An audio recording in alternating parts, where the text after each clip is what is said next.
నమస్కారం సార్. నమస్కారం. తెలుగుదేశం కోయట్ PR1 సార్. నేను మాది కడప జిల్లా రైల్వే కోడూరు. ఇక్కడ మనం తెలుగువారు ఎంతో మంది ఇబ్బందుల్లో ఎన్నో విధాలుగా ఇబ్బంది పడుతున్నారు. వాళ్ళందరికీ కూడా మన ప్రభుత్వం అధికారంలో ఉన్నా లేకపోయినా తెలుగు వారికి అందరికీ కూడా కోయట్ లో అండగా ఉంటుంది. ఈ రోజు తెలుగుదేశం నాయకులే, కార్యకర్తలు అందరం కూడా కలిసి కట్టుగా మనం అందరికీ కూడా సహాయపడుతున్నాం.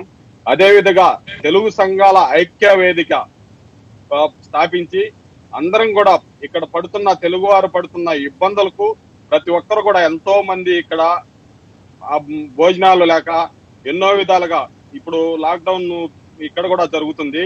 ఇప్పటికే 1700కు పైన కేసులు ఉన్నాయి. అందులో 680 మన ఇండియన్స్ ఉన్నారు. అందులో 30 కేసులు మన తెలుగువారు మన రాష్ట్రానికి సంబంధించి ఉన్నారని చెప్పి పేపర్లో చూస్తున్నాం.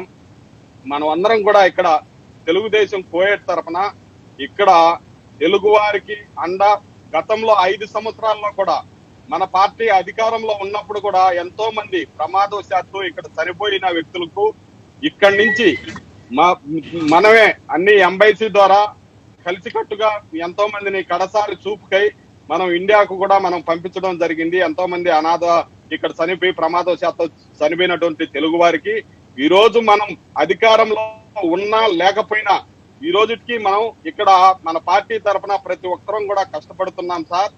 అదే విధంగా ఈ రోజు ఎంతో మంది అప్పుడప్పుడు దేవుడు మనిషి రూపాన వస్తారంటారు సార్. ఈ రోజు NRIలకు మీరు దేవుడు లాగా మీరు వచ్చారు సార్. మనం అధికారంలో ఉన్నా లేకపోయినా కూడా ఈ రోజు తెలుగు వారికి అందరికీ నేను అండగా ఉంటాను అని చెప్పి ప్రపంచ వ్యాప్తంగా ఉన్న NRIలతో మీరు మాట్లాడుతుంటే నాకు మాట్లాడే దానికి కూడా కళ్ళల్లో నీళ్లు వస్తున్నాయి సార్. అంత బాధ కలుగుతుంది. ఈ రోజు నా తల్లిదండ్రుల తర్వాత మీరే సార్ మాకు దిక్కు. ఈ రోజు ఈ ఆంధ్ర రాష్ట్రంలో మేమంతా ఉన్నాము, బతికున్నామంటే కారణం ఒక్క మిమ్మల్ని చూసుకొని బతుకుతున్నాం సార్. అదే మీరు లేకుంటే ఈ వరకు మన రాష్ట్రాన్ని కుక్కల దించిన ఇస్త్రీలాగా చేసేసిండు. ఈ రోజు కరోనా ఇలాంటి పరిస్థితుల్లో కూడా వ్యక్తిగతంగా విమర్శలు చేసి దాడి చేస్తుంటే ఎన్నో విధాలుగా మేము సోషల్ మీడియాలో పెట్టే పోస్టులకు కావచ్చు, మేము ఎన్నో విధాలుగా మా కుటుంబాలను వ్యక్తిగతంగా దాడి చేసి మా పైన కేసులు పెట్టి ఈ రోజు ఒక్క ప్రభుత్వం వచ్చి వైకాపా ప్రభుత్వం వైఫల్యాలు ఎత్తి చూపిస్తే మా పైన దాడి చేయటం, ఎన్నో రకాలుగా బూతులు మాట్లాడటం అవి భరించాలంటే మా వల్ల కావటం లేదు సార్. ఇన్ని విధాలుగా మేము భరిస్తున్నాము అంటే కారణం మిమ్మల్ని మళ్ళీ సీఎం గా చూడాలని ఒక ఆశతో మేము పోరాడుతున్నాం. మా కంఠంలో ప్రాణం ఉన్నెన్న రోజులు తెలుగుదేశం జెండా కోసం పనిచేస్తాం. మాకు అధికారం ముఖ్యం. మీరు రాష్ట్ర ప్రజలకు ఇప్పుడు పేద బడుగు బలహీన వర్గాలకు మీరు ఉండాలని, మళ్ళీ మిమ్మల్ని ముఖ్యమంత్రిగా చూడాలని మేము కోరుకుంటున్నాం సార్. అడ్వాన్స్ గా మీకు పుట్టినరోజు శుభాకాంక్షలు. మరి ముఖ్యంగా మీ ఆరోగ్యం కూడా కాపాడుకోవాలి సార్. మరి ఈ ఆంధ్ర రాష్ట్ర తెలుగు ప్రజల కోసం మీ ఆరోగ్యం కూడా కాపాడుకొని మీరు మన రాష్ట్రానికి రాజధాని కావచ్చు, పోలవరం కావచ్చు, మీరు అనుకున్నట్టు ఇవన్నీ కూడా సాధించే వరకు మనం గట్టిగా పోరాడాలని ప్రతి ఒక్కరిని కూడా కోరుకుంటున్నాం సార్. జై హింద్, జై తెలుగుదేశం సార్. Thank you.